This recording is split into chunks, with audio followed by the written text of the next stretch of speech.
Hello, everyone. We are here live today with Mr. Livio Giuliani and also our invitees, Professor Álvaro de Sales, Mr. Roberto Carlos Batista, and Mrs. Daniela also helping us. Thank you very much, everyone. Thank you, Mr. Livio Giuliani, to accept this invitation and talk about your work. That's very important. Thank you very much. Thank you. So you want to start the presentation? Yes, thank you. So the title is Evidences of Carcinogenicity of Microwaves Due to Mobile Phone Confirm Urgency of Cautionary Exposure Limits in all countries in the world. The presentation is also supported by the publication of Ramazzini Institute regarding also the carcinogenicity of extremely low frequencies. So the presentations includes both carcinogenicity of extremely low frequencies and of microwaves. Next. The presentation is focused on carcinogenicity, but we have to underline that many other biological effects are studied and are shown by the literature in the subject. Here I propose a photo, snapshot. No, really, it should be a movie, but I don't know if it is working as a movie. No, maybe not. I can send an email with the movie. In this movie, we did an evidence of the effect of extremely low frequencies and also of radio frequencies amplitude modulated in the band of extremely low frequencies in inducing a motion of calcium ions in cells. This is a cell lymphocyte B or a cardiomyocyte or also a keratinocyte. We used this technique for several kind of cells and published this result where the application of a coil, Helmholtz coil, to the confocal microscope allowed us to show that when we switch on the magnetic field or the electromagnetic field in the case of amplitude modulated radio frequency, we induce a motion of calcium. In this movie, we have a snapshot now. In this movie, the red that is due to fluorophores, red fluorophores of calcium. With these fluorophores, we marked the cell. So we can see the red escape, the red fluorophores escape from these organelles like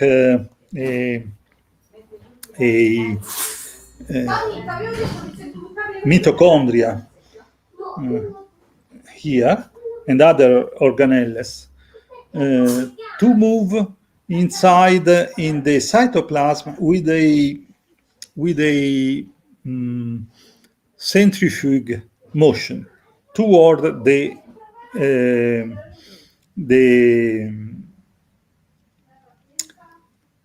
cell membrane. This is in agreement with the results that was taught by Ross Addy and in 1977, and then proved by Carl Blackman and colleagues of EPA in the United States in 1979, published on Radio Science that year, and in following years published also in bioelectromagnetics, where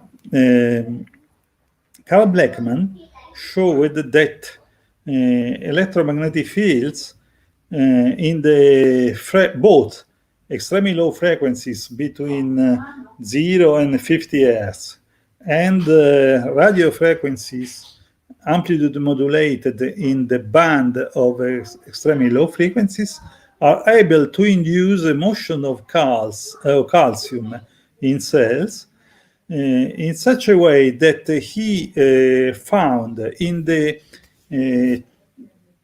chicken brain that he exposed to in vivo, ex vivo in vitro, to such electromagnetic fields, he found a density of calcium in interstitial space between cells that was the proof of the efflux of calcium induced by the inner cells outside. These experiments, was one of fundamental experiments of the history of protection against non-ionizing radiation, was discussed, and it was not easily accepted. We remember that Robert Adair, the main scientist of Yale University, brother of Eleanor Adair, that was the chief of User Force Laboratories, the chief of Edward Teller, of Lowell, other scientists of this kind. They denied this result, saying that it was impossible. One study in agreement with this result was from Liberty, was object of a litigation at the term of which Liberty was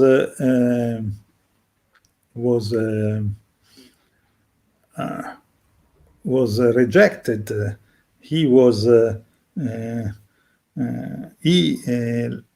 lost all funds, and he was also withdrawn by many research appointments that he had. In 2005, we got this movie that is the proof that Liberty, Carl Blackman, and Ross Addy were right. So it is only a suggestion, an example of many other biological effects that were discovered. It was related to a main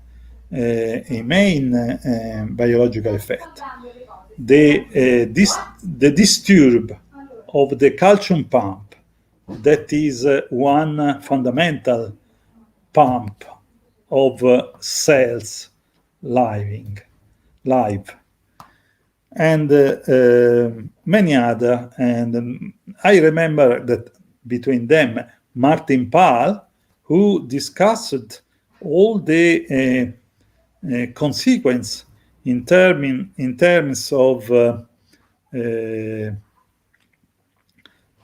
oxidative stress that can be deduced by the alteration of the calcium pump. Also in our ICEMS monograph, Christos Georgiou, a professor of biology at the Patras University in Greece, deduced in the published paper in that ICEM monographs, deduced the storm of effects, oxidative effects in our organism due to the alteration of pumper of calcium. So it is just an introduction, just a suggestion, because there are about 50,000 papers on biological effects due to electromagnetic fields. And in this presentation, we are focused on carcinogenic studies. So, next slide. Okay. We have to introduce something about the carcinogenicity due to extremely low frequencies, because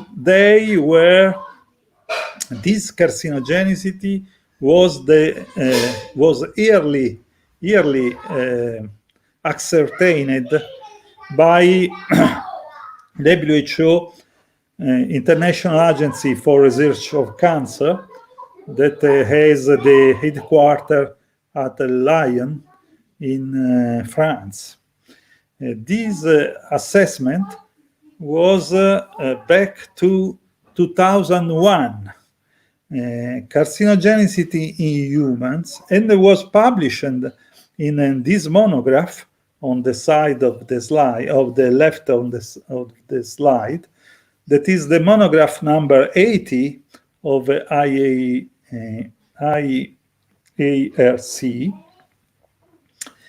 And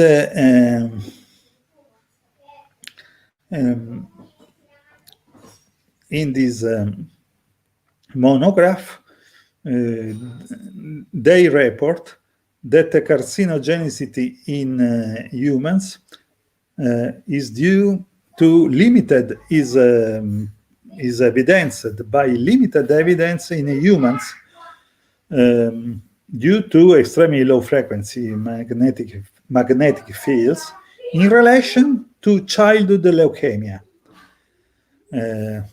There were, on contrary, there were inadequate evidence in humans for the carcinogenicity of alpha magnetic fields in the relation to all other cancers. There is also inadequate evidence in humans for the carcinogenicity due to static electromagnetic fields and to extremely low frequency electric fields. There is also there was, we can say, inadequate evidence in experimental animals. Overall evaluation led WHO IARC to state that extremely low frequency magnetic fields are possible carcinogenic to humans. This publication represents the views and expert opinions of IARC working group on the evaluation of carcinogenic risk to humans, which met in Lyons on June 1926, from 19 to 26, 2001. Next slide. Next slide. Thank you. The evidence is based on mainly on the two pooled analyses, based the first on 9 well-conducted conducted studies, the meta-analysis, the pooled analysis, excuse me, led by Albom, Maria Fechting, and others in 2000. It states that no excess risk was seen for exposure to extremely low frequencies below 0.4 microtesla, and it focused a twofold excess risk for exposure above 0.4 microtesla. Excuse me, yes, above 0.4 microtesla. The other pooled analysis considered as significant in this monograph of WHO is the one due to Greenland and other from in 2000.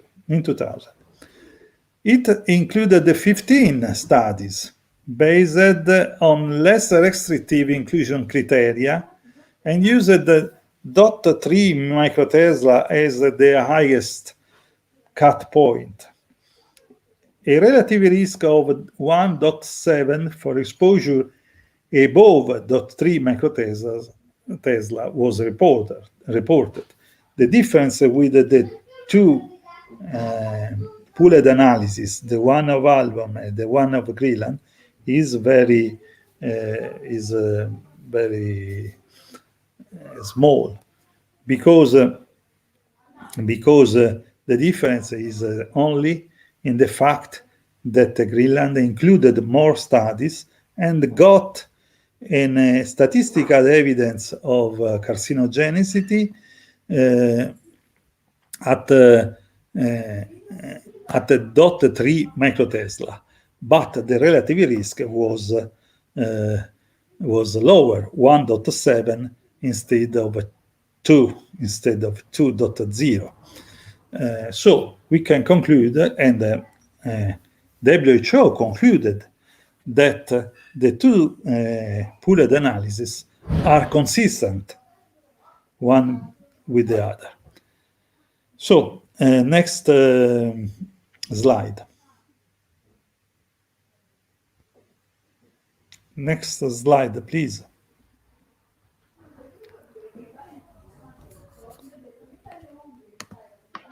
Ecco qua. La prossima? Ah, ok.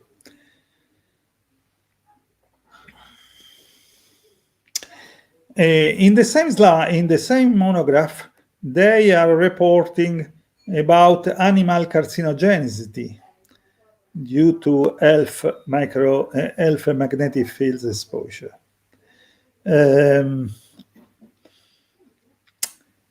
5 long-term bioassays were led at the time, 2 in rats, 1 in female rats, 2 in mice.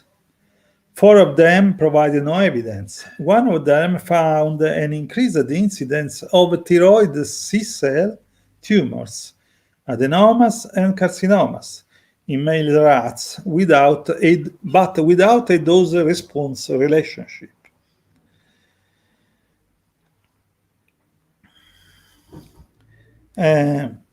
There were 2 multi-stage carcinogenesis studies combining exposure of rats to other pollutants, 2 related to nitrosourea, with exposure to static and 50 Hz magnetic fields. 1 showed an increase in mammalian tumors, regardless to the exposure to urea. So it can be considered a carcinogenicity study, not only a co-carcinogenicity study. But we had at the time other 11 multi-stage carcinogenesis studies, or simply co-carcinogenesis studies, combining exposure, this time with anthracene. 6 of them from the same lab showed significant increases in mammary mammary tumors due to incidence only at high exposures, in the order of a millitesla. 3 from another lab were not significant. What from Ramazzini Institute? Ramazzini Institute produced, excuse me, there is an error in the date. This lifespan animal carcinogenicity study related to extremely low frequency exposure in 2016. There is an error here. It was, as is usual for Ramazzini Institute, a lifespan exposure study. Lifespan exposure study implies that animals are exposed for all the life, from the conception in pregnant rats up to the death, the natural death. It is very expensive, but it is the way we think that that allow to study also weak carcinogens, because for example, for smoke, we had we know that it induces cancer only in people after the end of their ordinary reproduction age. So if we do carcinogenesis study as at the half of life, when animals are usually sacrificed, we miss to observe the more important expression of carcinogenicity due to the studied pollutant. In the case of extremely low frequency, we did a lifespan exposure from prenatal life until natural death.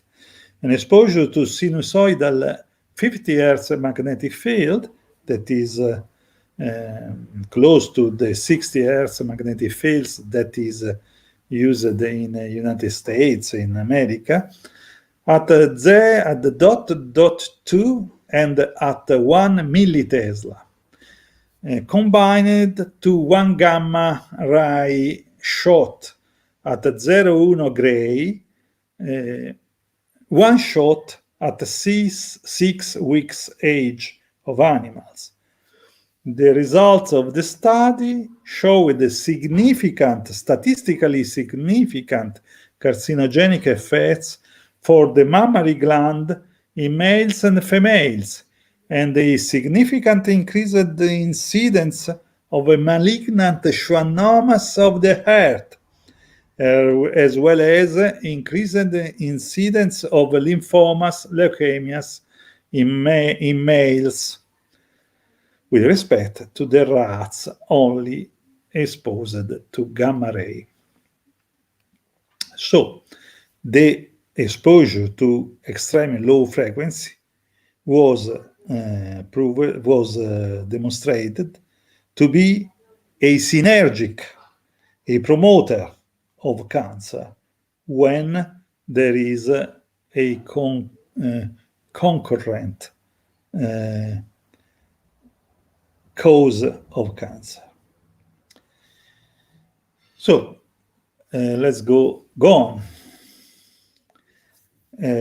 Another study of co-carcinogenicity was due to this macro bioassay over 7,000 Sprague dolly rats, that is the same of the previous slide, exposed from prenatal life until natural death to sinusoidal 50 Hz magnetic field. The importance of these studies for the focused subject of exposure to radio frequencies and to microwaves of telephony is in the fact that from the study of Carl Blackman in 1979, we know that there is a similar wave of inducing biological effects due to extremely low frequencies and to radio frequencies amplitude modulated in extremely low frequencies band. So, due to the similarity of the effects due to this different exposure, we can deduce that the radio frequency signals amplitude modulated as the signals of GSM, for example, can be dangerous. And it was highlighted in the paper of Gerard Hyland from the Warwick University, published on 2000 on Lancet. He underlined that the amplitude modulation of GSM could be the cause of risk due to exposure to GSM, mainly for children. And so it is important, and we can to consider this study for extremely low frequency. And we will find that also in the study of Ramazzini for animal carcinogenicity due to radio frequencies and microwaves of GSM, we will find again the C-cell cancer that was observed in the study of concurrent exposure to gamma ray one shot and to lifespan exposure to extremely low frequencies in the previous slide. In this slide, we observe the combined exposure to sinusoidal signal of 50 Hz magnetic field and to formaldehyde. This administered in drinking water from the 6th week of age for 104 weeks. Compared to untreated controls, exposure to magnetic fields and formaldehyde together causes in males statistically significant increased incidence of malignant tumors of mainly thyroid C-cell carcinomas and hemolympho-reticular neoplasias. So we found again a thyroid C-cell carcinomas incidence due to extremely low frequencies that we will find again in next slides when we will talk about the exposure to GSM signal, that is an amplitude modulated signal in radio frequency. Next.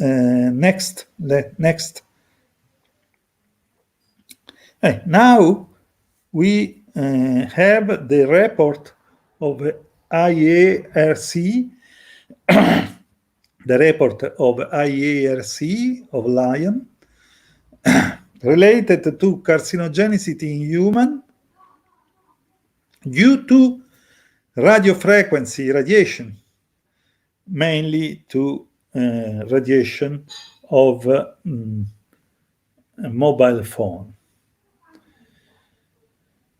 The WHO IRC report concludes that there is a limited evidence in humans for the carcinogenicity of radiofrequency radiation. Positive association have been observed between exposure to radiofrequency radiation from wireless phone and glioma and acoustic neuroma. Referring to cancer in experimental animals, there is limited evidence in experimental animals too for the carcinogenicity due to radiofrequency radiation. Overall evaluation is radiofrequency radiation are possible carcinogenic to humans, and they are classified in group 2B, that is the third severe group of carcinogenicity. The rationale of epidemiological evaluation is based on the interphone study, a multi-center epidemiological study that we know that the largest investigation so far of mobile phone use and brain tumors. That included 2,700 cases of glioma and almost 2,800 controls. That provided no evidence of increased glioma in regular use on mobile phone, but a significant evidence of glioma induced, not glioma, but acoustic neuroma and meningoma induced in, induced in people exposed to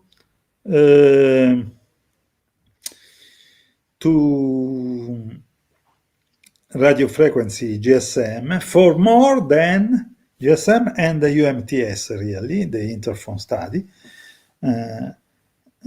for more than 1,640 hours as a cumulative time of exposures in the life.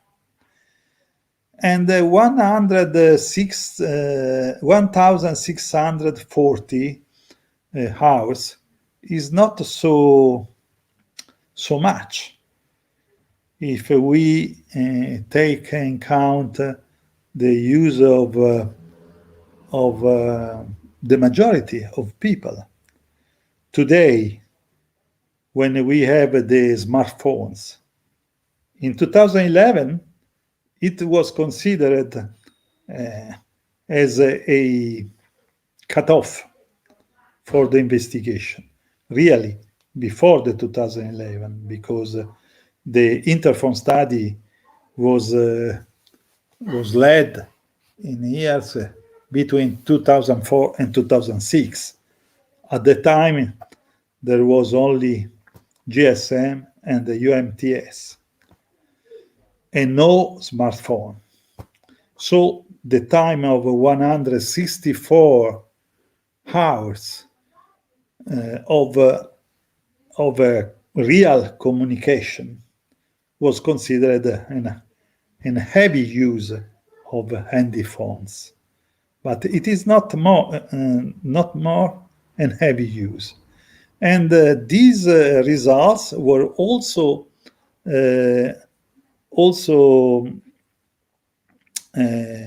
observed for a ipsilateral use of a handyphone and for temporal lobe tumors. So, in this case, we had a significant increase of odds ratio due to significantly for 95 confidence interval. Analysis of the same data pointed to findings related to the location of tumors in temporal lobe and laterality of mobile phone use, ipsilateral use. In 2011, Lennart Hardel and collaborators reported the findings of a pooled analysis of associations between mobile and cordless phones and risk of glioma, based on cases observed between 1997 and 2003 in Sweden, totally 1,114 cases and 2,438 controls, who reported no use of such phones or less, the controls, no use of such phones or less than 1 year use before the reference date. The odd ratio was 1.3 with 95% confidence interval. So, the rationale of the monograph of IARC was based mainly of the interphone study and on the Lennart Hardel reports. Next slide.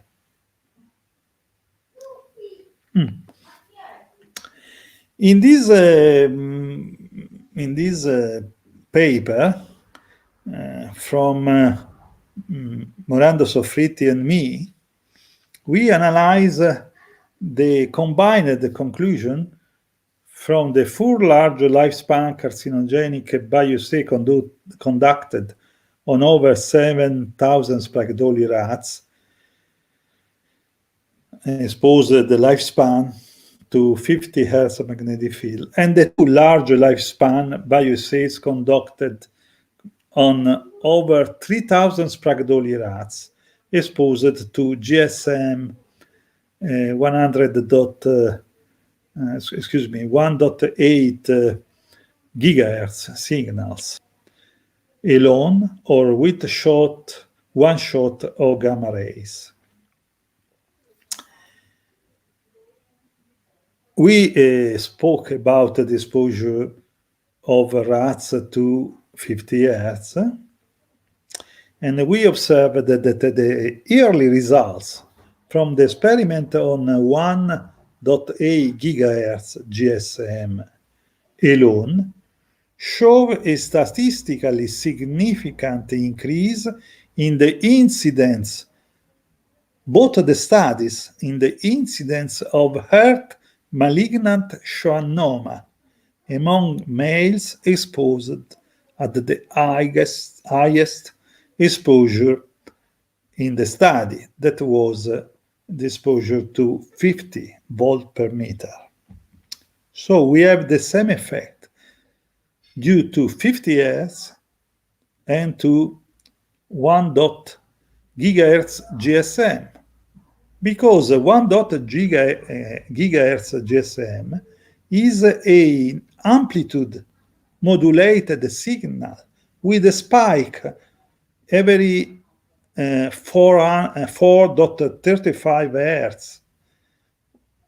The frequency of the spike is 217 Hz, and it falls in the band of extremely low frequencies, that he has the ceiling at 300 Hz.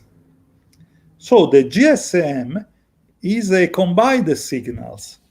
And we observed that in the cells, our cells, there are many proteins that are working as diodes and are able to separate the radio frequency carrier wave from the modulating wave in extremely low frequency band. In this way, the radio frequencies leads into the cells, in the inner of the cells, the extremely low frequency signal that has difficulty to enter because the cell is a spheric condenser, a sphere condenser. And the magnetic field, external magnetic field, static magnetic field, or almost static as 50 Hertz, 60 Hertz, and so on, magnetic fields, cannot enter the sphere condenser due to the Gauss theorem. But when the magnetic field is a modulating wave of a carrier wave that is a radio frequency, the radio frequency is able to carry the extremely low frequency modulating wave inside the cell, thanks to the capacitive component, the imaginary component of the radio frequency, the impedance of radio frequency, that can overcome the cell membrane. Also due to the fact that the dielectric constant of living tissues, for example, muscle, is decreasing with the frequency, as it is well evidenced in the environmental health criteria number 37, published by WHO, Geneva edition in 1992. There is in that environmental criteria number 37, there is a graph originally due to Bowen e Rossadi, and then adapted by Temford and Cowney, colleagues of Blackman at the EPA, that shows the trend of epsilon r, the dielectric constant, depending on the frequency. And when we reach the band of radio frequency, we can observe that the epsilon r, the dielectric constant, relative dielectric constant, is very small.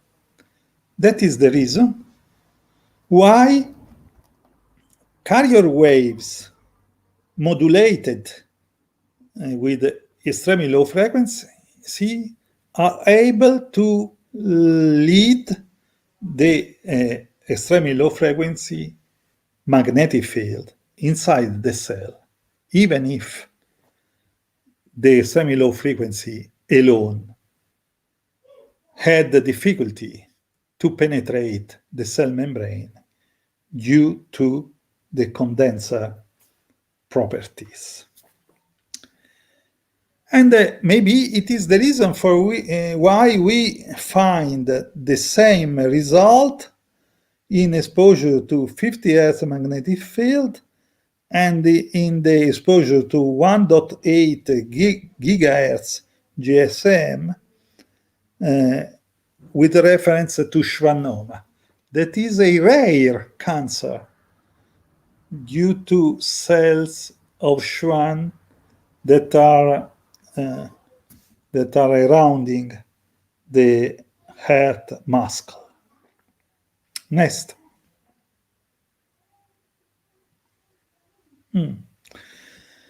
This is the paper published in 2018 that reports the results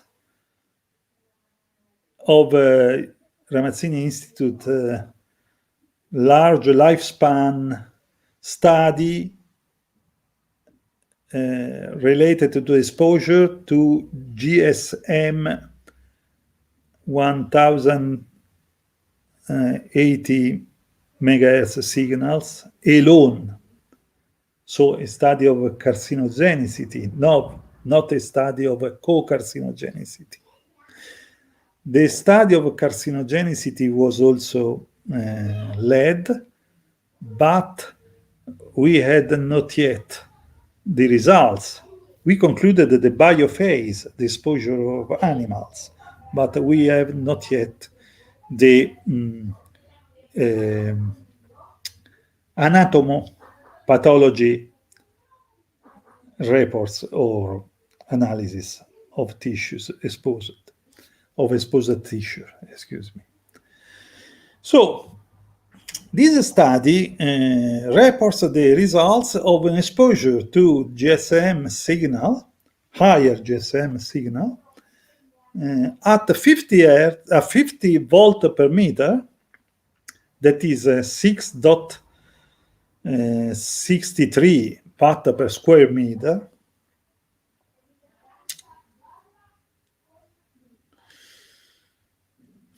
We observed that the exposure turned out to be lower than the exposure limits or exposure limits in the United States, reference levels in Europe, of US FCC OET bulletin number 65 for United States, or European recommendation 1999 519 CE of a community, European community, because at the time in 1999 we had only a European community of 15 states, not the European Union of 27 states as today. And the limit, exposure limit, really, exposure limit for United States, reference level, the name is a reference level for Europe, is 9.0 watt per square meter. Obviously, the exposure to 6.73 watt per square meter was lower, and it is the level at which Istituto Ramazzini observed the increased incidence of cancer, specifically schwannoma, malignant tumors of heart in males, exposed whole body to 50 volt per meter. For male groups, exposed to 25 or to 5 volt per meter, that were the other two levels of the experiment of Ramazzini, that is equivalent to 1.67, or respectively 0.07 watt per square meter, did not show any increase in tumor incidence with respect to shams that were animals exposed to 0 volt per meter or 0 watt per square meter, as you prefer. Male and female rats considered together, exposed to 50 volt per meter, show an increase of Schwann cells hyperplasia, but that cannot be recognized as cancer statistically significant. This is only a proof, an evidence, that studies of carcinogenic susceptibility related to radio frequencies have to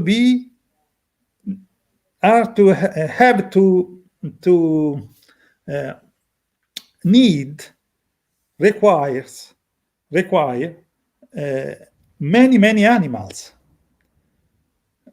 Maybe that the number of 2,000 animals, about 2,400, used by Ramazzini Institute is not sufficient to evidence the carcinogenicity in male and female rats.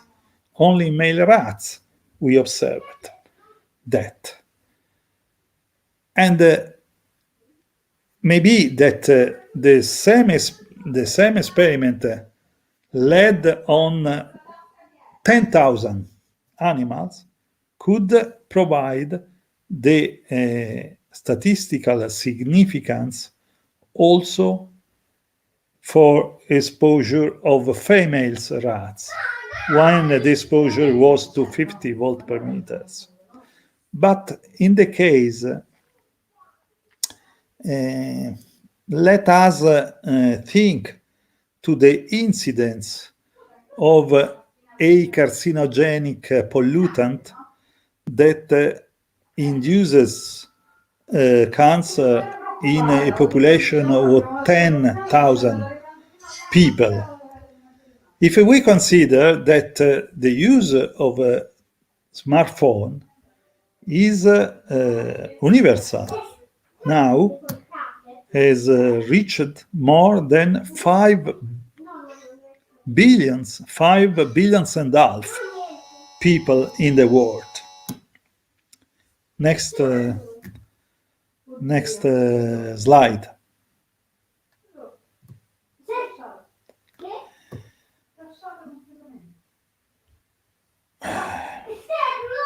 We have to consider also that exposure to 1.8 gigahertz with amplitude of 25 volt per meter, that is ICEMS 1.6 watt per square meter, or to 5 volt per meter, the other group we exposed to 0.07 watt per square meter, this exposure is both these exposure are higher or respectively comparable with the ceiling values for the exposure to electric field of 6 volt per meter and to electromagnetic field of 0.1 watt per square meter. Such results confirm the results of incidence of Earth-Schwannoma found in rat spragdolis exposed to GSM 900 megahertz by the National Toxicology Program of U.S. National Institute of Health. The study of National Toxicology Program was led on 4,500 rats and had a cost of $25 million. But also the studies of Ramazzini had a cost of $5 million. So they are expensive studies. In the next slides, we can have some information about the National Toxicology Program. But at this point, I would like to point on to focus that the ceiling values that I anticipated before, the 6 volt per meter ceiling value, id est 0.1 watt per square meter, was proposed by the lecturer yearly in the west side of the world and in the contemporary eve after the fall of the Berlin Wall, because before URSS had the same value. But Russia did not adopt this ceiling value before 2003. And I proposed this ceiling value in the proposal of ISPASL, my institute, at the conference, an institute of the Health Ministry of Italian Republic, at the conference of Associazione Italiana di Radioprotezione Medica on the Trento province in Cavallese in 1998. The proceedings are in the library of the association, volume number 27, and there was also printed by Provincia Autonoma di Trento, the autonomous land of Trento in Italy, nella library Promosan. Italy adopted such ceiling values with the regulation 1999 number 38, and Switzerland adopted such values, similar values, with the federal ordinance ORNI, that is ordinance on radiation non-ionizing, in December, this is an error, not February, December 23, 1999. Later, in 2009, there were now 9 countries in Europe that adopted such ceiling values, as well as Russia, that adopted such values in 2003, and partially China, that adopted similar values between 14 up to 13 volt per meters, from 2 to 4 times lower than the exposure limits or reference levels adopted respectively by United States and European Union. Next. So, for reason of time, I refer to National Toxicology Program study only citing the report, NTP technical report TR 595, titled Cell Phone Radio Frequency Radiation Studies in Rats. In this, from page 46, you can read the results of carcinogenicity study of NTP. We can quote only the clear evidence statement of a carcinogenic activity due to incidence of malignant schwannoma in the heart due to radio frequency GSM signal at 900 megahertz. At this point, I would like to scroll the following slides up. This one. Excuse me, the previous slide. Maybe just one was, excuse me.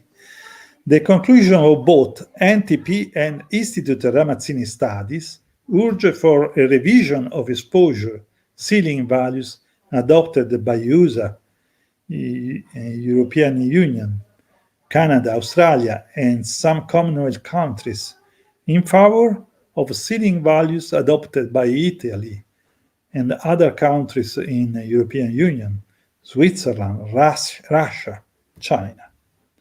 I don't know the exposure limits that are legal in Brazil, and I hope that you, Augusto, could send me some information about the legal ceiling values for radio frequency in Brazil.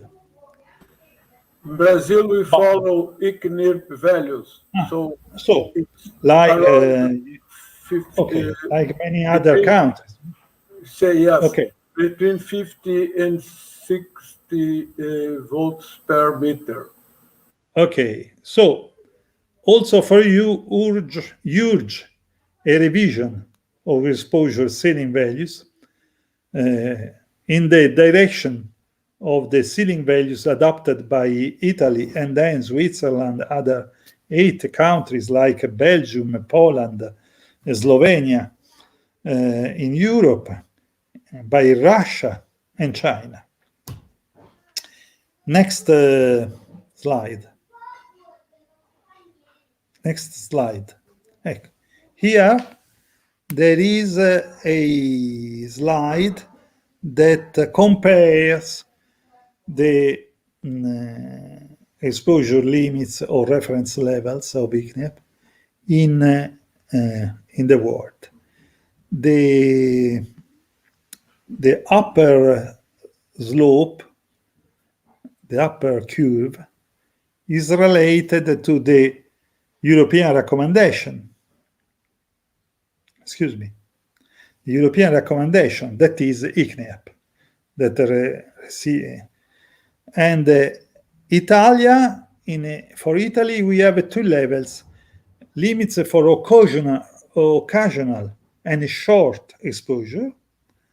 That is the second line, blue line, and the limits for repeated or long exposure, more than 4 hours in a day. That is the line of 6 volts per meter below the below line, constant, from 0.1 megahertz up to 3000 megahertz is the same value. This is the value also for other countries, Russia, Poland, Switzerland, but in the case of Switzerland, we have also the darker slope under the Italian constant line. That is 3 volts per meters in the interval from 30 megahertz up to 800 megahertz. That becomes 4 volts per meter in Switzerland for the case of GSM, and reaches again the level of 6 volts per meter for GSM 1.9 gigahertz and upper UMTS frequencies, 4G frequencies, 5G frequencies. I think that also if the federal ordinance, Swiss federal ordinance, is dated in 1999, the limit of 4 volts per meter can be valid also for 5G at 700 megahertz. Next. In the next, the same trend for magnetic field that is proportional to electric field. And only I would like to underline that this intermediate curve in the same color of the upper curve represents the limits of China.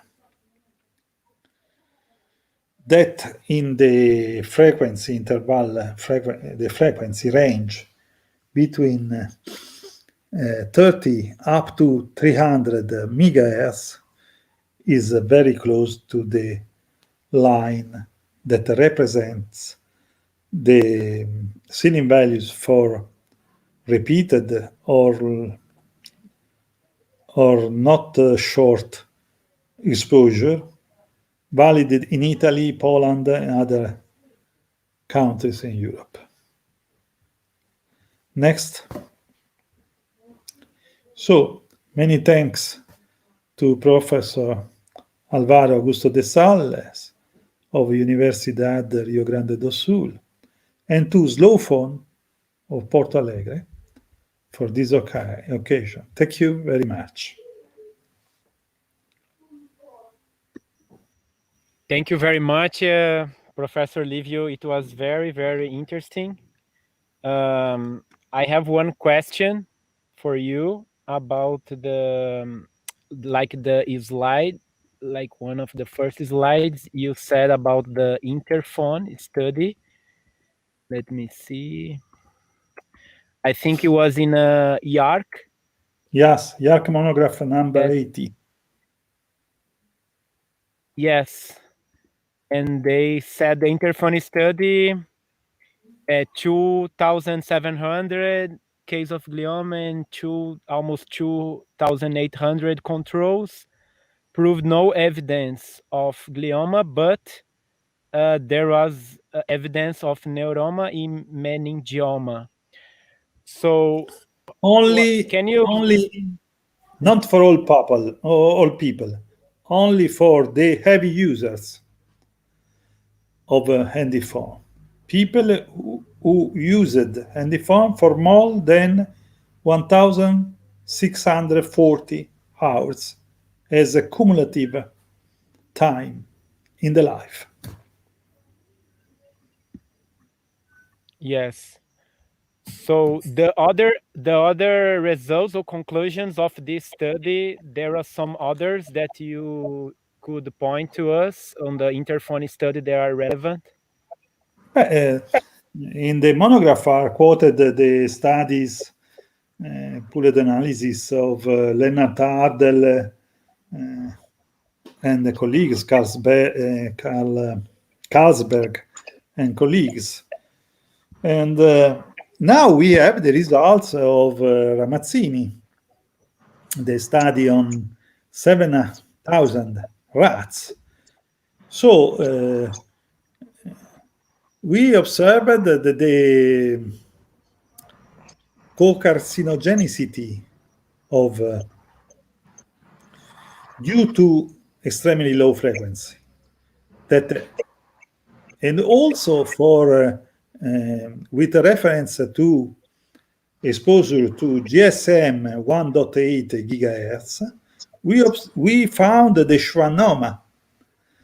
And these studies, in my opinion, are very important because they, together with the studies of National Toxicology Program, are the only studies that has the statistical power due to the numerosity, to the numerous of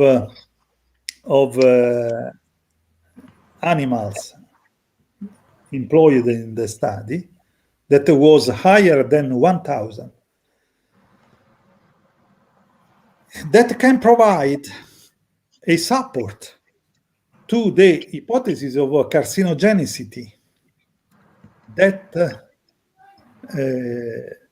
when the IARC, Agency of Research of Cancer of WHO, did her assessment, in 2011 for radio frequencies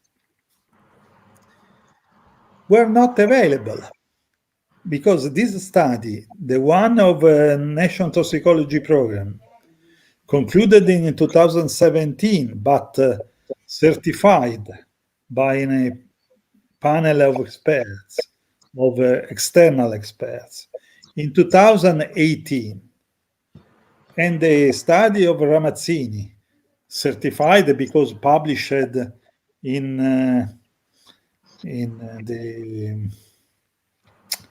the peer-reviewed journal, as I showed before. These studies provide the support that was not allowable in 2011 and that today is allowable. So all these studies are not only interphone, can be considered, and I suppose with more interest than the interphone study, because they are studied in vivo. Yes. I read the question of Professor De Sales. I put here. I'll try to find it to ask something. Go ahead, Roberto. Then I ask first, Roberto. Sì. Grazie mille, professore Giuliano, per le spiegazioni. Hanno stato bellissimi per noi. Adesso parlo in inglese para che tutta la gente possano capire. The first question is about the source. You talk about EMF. You know that there is different source. So the difficulties you have here in Brazil right now is just to show that the studies, scientific studies, have shown the results, the security results, as you have shown today. So, you have even the wireless, the network, and the new femtocells. So there's many innovation of technology, and they represent a big problem for us, because I know there is scientific studies, but not for all these new technologies. How do you see it? Yes. Obviously, these studies are related mainly to GSM. Also, the carcinogenesis susceptibility studies from NTP and from Ramazzini are related to GSM. 2G, generation number 2. And it is a particular generation, because the signal of GSM is an amplitude modulated, coherently amplitude modulated signal. And we can argue that the same results could be not reached in the case of the CDMA transmission, that is peculiar for 3G, 4G, 5G, and really also for 6G, that is in working progress. But this is a very important point. In a meeting of Italian Association of Radioprotection in 1995, there was, as a lecturer, also Quirino Balzano, a physicist, an Italian physicist, who was at the time vice president of Motorola, appointed for safety of Motorola devices. he revealed to us that Motorola charged Ross Adey, a pioneer of bioelectromagnetics, to answer this question. Are not coherent amplitude modulated radio frequencies so dangerous as coherently amplitude modulated frequencies, radio frequencies?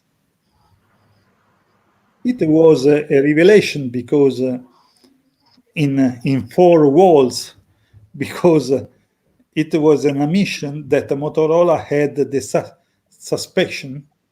was suspecting that GSM, because amplitude modulated and coherently amplitude modulated radio frequency, could be dangerous. He did not reveal the answer. Quirino Balzano did not say more. But when ICEMS was created, at the time was Eva Marsalek, the secretary, on my pushing, she wrote to Ross Adey asking about the result, the answer. And Ross Adey avoided a specific answer, saying that it depends on the time of the repeating wave. So we can think to a damped oscillation that can be onset for a short time, and if the time is sufficient, we have the same risks, otherwise not. So we had no adequate study of carcinogenesis in vivo or clinical studies to support the carcinogenicity of CDMA radiofrequencies. About the possibility to keep radiofrequencies as low as reasonably achievable, and that level could be in 6 volt per meter, as many countries adopted. My opinion is that it is possible to achieve that low ceiling value.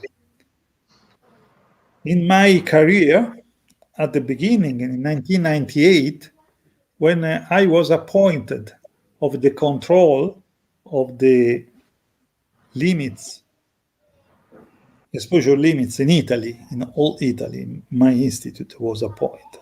Later, the task was translated to environmental authority.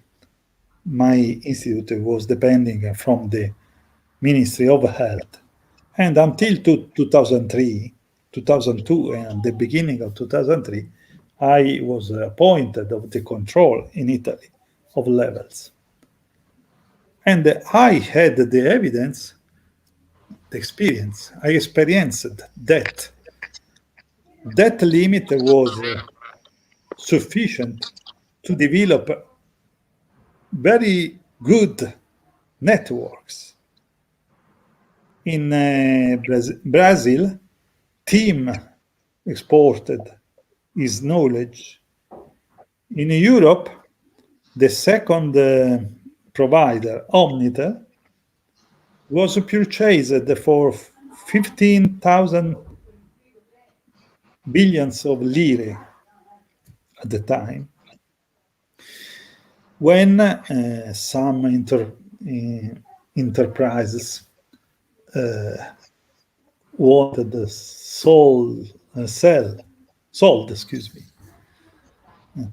wanted to sell the Omnitel that was purchased by Vodafone. So the Omnitel network was considered at the time one of the best networks in the world, also better than the one of TIM. And it was entirely developed with the threshold of 6 volts per meter. So the network of Swiss Telecom in Switzerland, one of the best in the world. I listened to this argument of impossibility to develop a network since from 1997. And it was reproposed in 2003 when our government reviewed the limits, confirming the previous limits. And then 2012, when the Governo Monti that represented the interest of international finance and was imposed without election to Italian people, touched the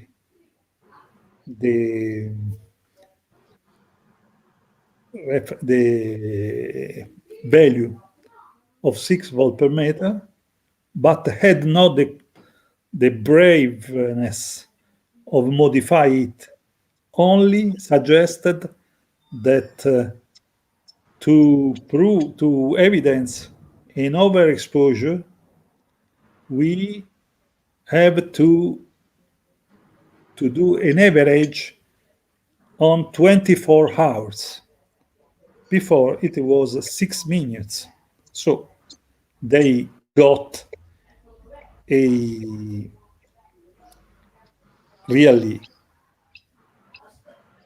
modification of the threshold, but they had not the braveness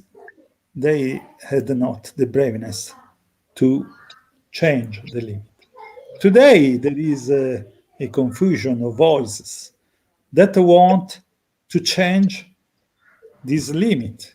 Also in Switzerland, the parliament refused a new rule, a new bill of the government that modified the values of 6 volts per meter only for GSM, 6 volts per meter, stated in the ordinance of December 1999. I think that there is no reason to change these limits, and that at the time when we taught these ceiling values, there were no evidence, no so strong evidence of a possible or probable carcinogenicity. In Italy, also 2 courts, the Supreme Court and the Court of Appeals of Turin, recognized that there is a causal nexus between exposure to heavy use of a smartphone and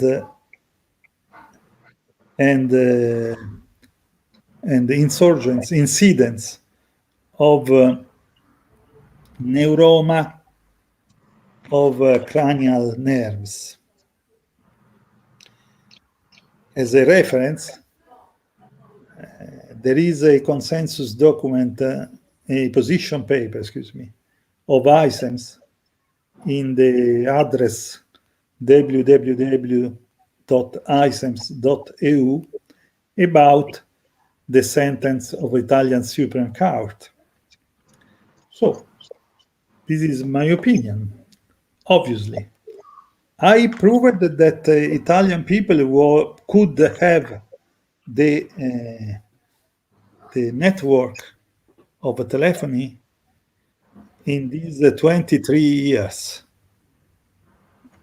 I suppose I should try, but it is not my task today as before, that it could be the same protection level that could allow the development of a 5G too. Okay. Thank you. Álvaro, let's do your question here.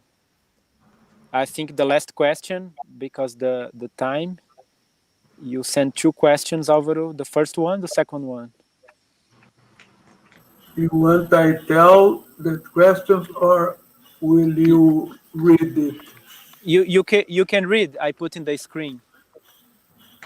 Okay, Livio, if you have any suggestions how to make the WHO to consider the evidence of low level and long time MF exposures at levels well below the thermal limits. Yes.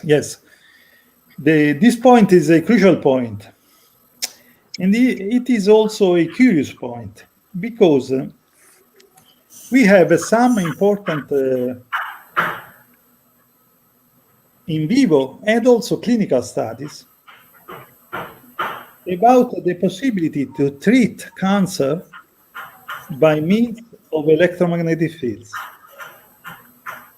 Mainly, we have the success of Professor Palti of the United States in creating a manufacturer, the Novocure Limited, which developed a device.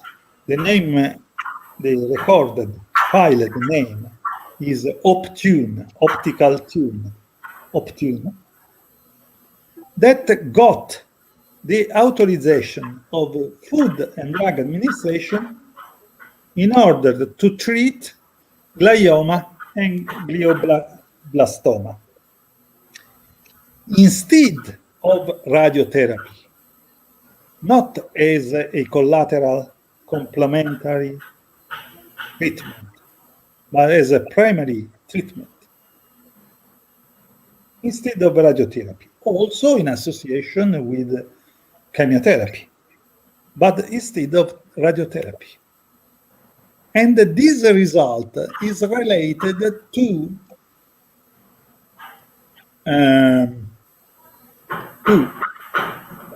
a signal between 100 and 300 kilohertz, a radio long wave, that is widely lower than the thermal threshold. So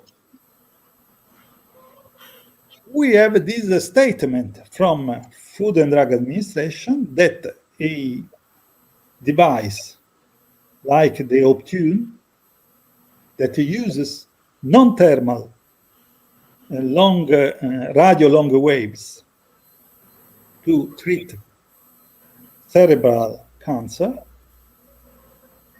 brain cancers,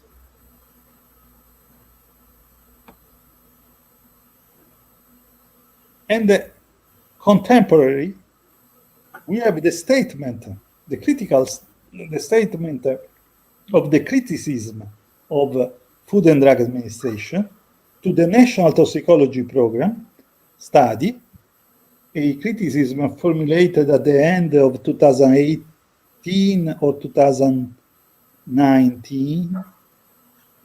I don't remember, but you can find it easily. It is on the on the website of the National Toxicology Program.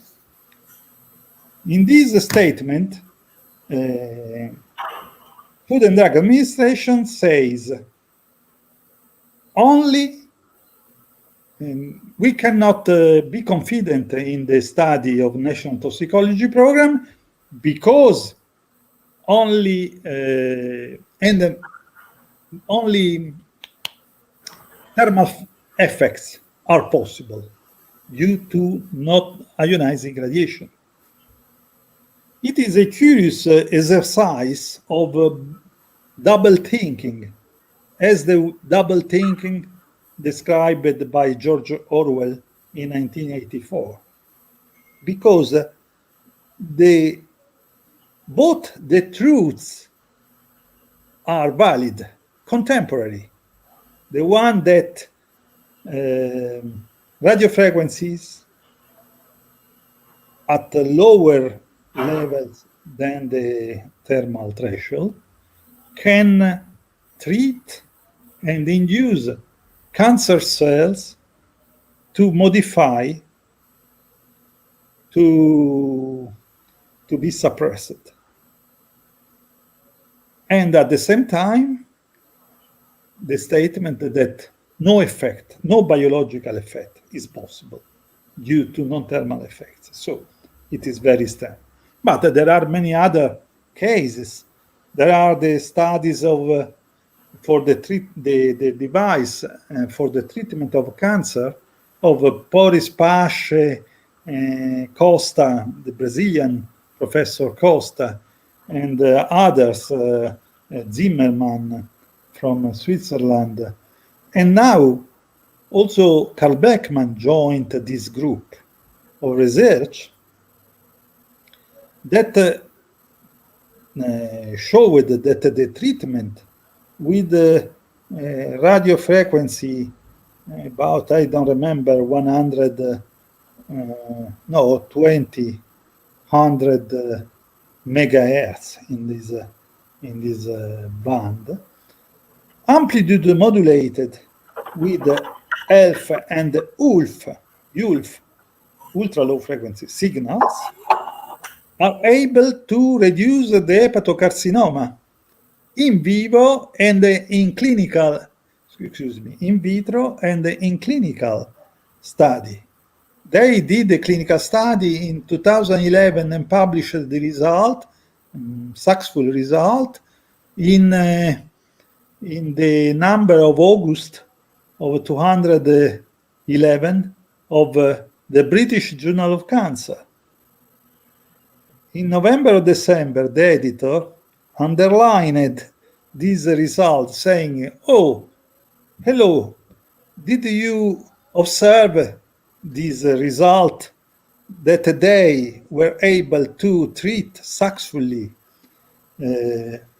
terminal patient with hepatocarcinoma?" The year later, the same group, Boris Pache, Costa, and others, replicated the result in vivo, demonstrating that tumor cells treated with their signal, that was a signal, that is a signal lower, much lower than the thermal threshold. With that signal, they treated some cells of hepatocarcinoma, and the other were not treated. Then they were injected in mice, and they observed that the treated cells induced a hepatocarcinoma less malignant than the other, induced by non-treated cells in other mice. It was an experimental similar to the one of the school of Mikhail Jadin from the biological city of Pushkin, that in 2009 showed that early mammalian tumor cells treated with extremely low frequencies only, not with a signal amplitude modulated, as in the case of Boris Pash and others, treated with extremely low frequency with ion cyclotron resonance, it is, or ion parametric resonance, as you prefer name it, produced successful result in early tumor cells injected in femoral arteria in mice. So we have this first result from Russian scientists, then results from two different equipes in the United States. Really, it was the first is an international equipe with the Brazilian scientists, with the Swiss scientists, Russian, and so on, American, and so on. And then the American team of Professor Palti that got the Food and Drug Administration certification. But also my studies, that are studies related to the differentiation of stem cells. I proved with my colleagues, Italian colleagues, that extremely low frequencies, also in parametric or cyclotronic frequencies, resonant frequencies, as you prefer name it, was Carl Blackman, who used the name ion cyclotron, because at that time, ion parametric resonance, because at that time, Robert Adair asked the closure of EPA to President Bush father. So they had some problems at the time. And these studies related to differentiation of cells. I got a good success. In 2009, we published on cardiovascular research, that is the journal of Cardiology Society, European Cardiology Society, published by Oxford University.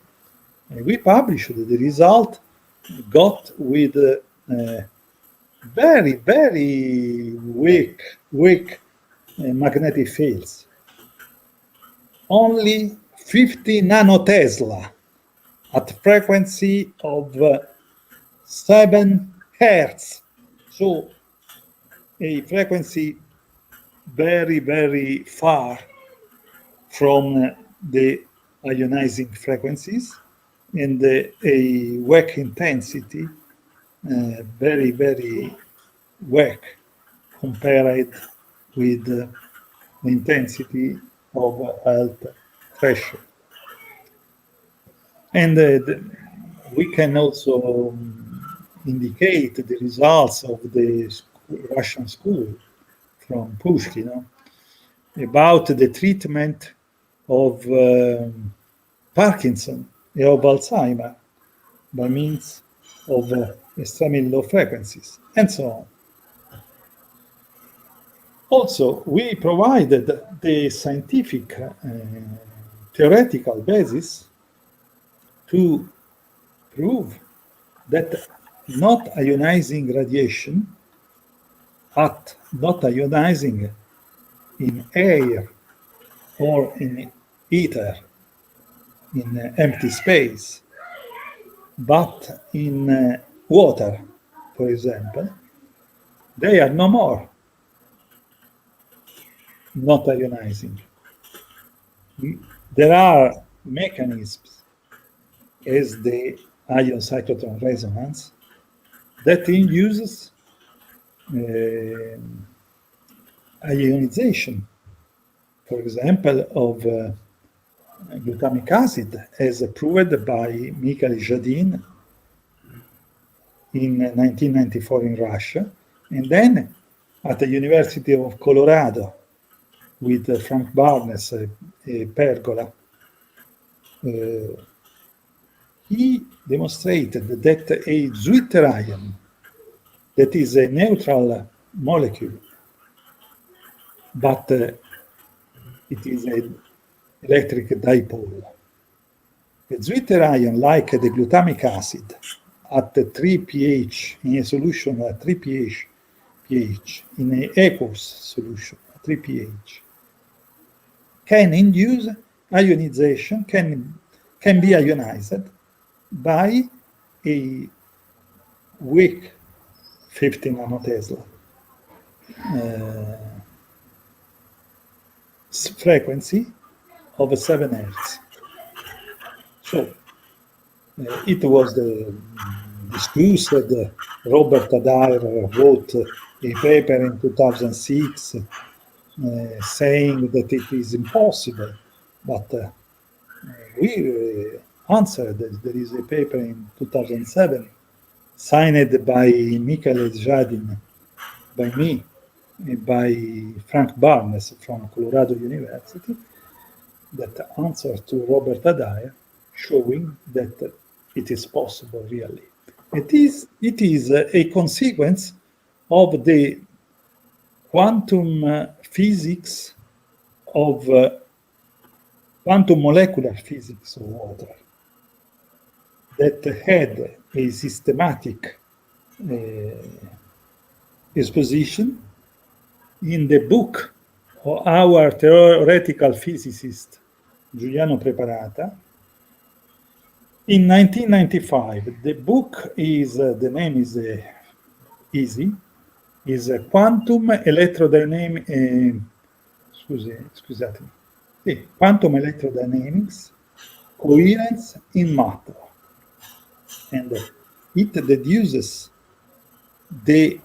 from the Hamiltonian related to condensed matter, the properties of water, and also this property that in water it is possible to ionize with the use of not ionizing radiation. It is the chapter 4. It was published as a book of World Scientific, Singapore, in 1995. Professor Giuliani? Sorry. Go ahead, Fabiano. We need to finish the broadcast because of the time, and we thank you very much for your presentation, for all that you brought to us, and we hope the society can look for these publications of Ramazzini, NTP, and these other very important publications. Thank you very much. Roberto Carlos, Álvaro, do you want to say Thank the you, last message?